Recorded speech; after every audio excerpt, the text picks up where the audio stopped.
Nichée au cœur de Grand Dakar, une agence de communication qui sort de l'ordinaire. À proximité d'une mosquée, d'un district sanitaire et d'un marché, l'agence Adiocom Communication espère bientôt se faire entendre. Au premier étage d'une maison dont sont implantés ses locaux, une plaque avec le logo de la structure où on distingue deux bonhommes se tenir la main matérialise l'identité de l'agence. Une équipe soudée. À l'intérieur, dans les bureaux, on trouve des jeunes dynamiques dont la moyenne d'âge est de 30 ans. Tous concentrés sur les ordinateurs. Adiocom, c'est aussi un journal en ligne récemment créé dénommé adionews.info. Ces jeunes ambitieux et dévoués au travail ont pour objectif de porter très haut le nom de leur structure au même titre que les services de presse de renommée internationale. Cheikh Sall, le rédacteur en chef d'Adionews, nous parle des ambitions du journal en ligne. Notre ambition, c'est de devenir l'un des journaux en ligne les plus lus au Sénégal.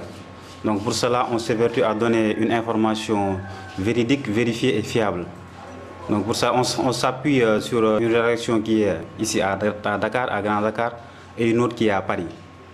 Donc on a ces deux rédactions-là qui gèrent adionews.info. Donc pour les contenus, on a des journalistes sur le terrain qui nous fournissent des informations. De même que les revues de presse et les reportages vidéo sont issus de notre équipe qui est ici. Le journal a 7 mois d'existence. Donc on espère avoir un journal en ligne qui reflète le Sénégal et qui est le rayonnement du Sénégal à travers le monde. Et le slogan du site adionews.info qui est un œil sur le Sénégal et dans le monde reflète bien cet objectif qui est de propager l'information à travers le monde. Babacar Diédhiou, le directeur de publication du journal, lui emboîte le pas et revient sur les raisons de la création du site. Pour mettre en œuvre en fait ce que nous avons appris, donc j'ai fait journalisme et communication, donc déjà je pense que c'est la première des choses, mettre en œuvre ce que nous avons appris, mais aussi essayer d'apporter en tout cas du nouveau à la presse sénégalaise. C'est-à-dire que essayer de démocratiser la presse. Il y a d'autres personnes, j'ai senti qu'il y avait une oligarchie, qu'il n'y avait que les mêmes, en tout cas 2-3 groupes. Donc essayer d'apporter autre chose. Voilà les deux raisons. Le fait qu'il n'y a pas beaucoup d'enquêtes aujourd'hui, j'ai l'impression qu'il y a moins d'enquêtes. En tout cas, on fait beaucoup de comptes rendus voilà, dans la presse, ça me déplaît. Et aussi le fait qu'il y a beaucoup de personnes.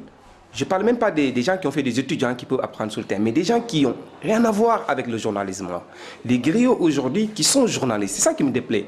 Ça ne me déplaît pas que quelqu'un, par exemple, fait des études de journalisme et qui se reconvertit. Mais ce qui me déplaît, c'est quelqu'un qui n'a pas fait du tout d'études, qui juste par corporation ethnique ou par griotisme devient journaliste et aujourd'hui gâche le métier. Je pense que c'est partagé par plusieurs personnes. Ça me déplaît.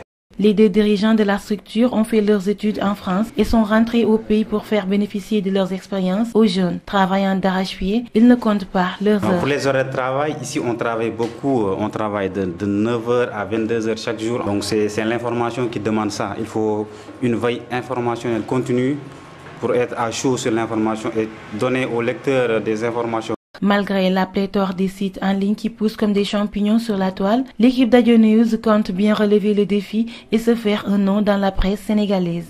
On peut faire confiance à toute cette équipe pleine de ressources pour réaliser cet objectif.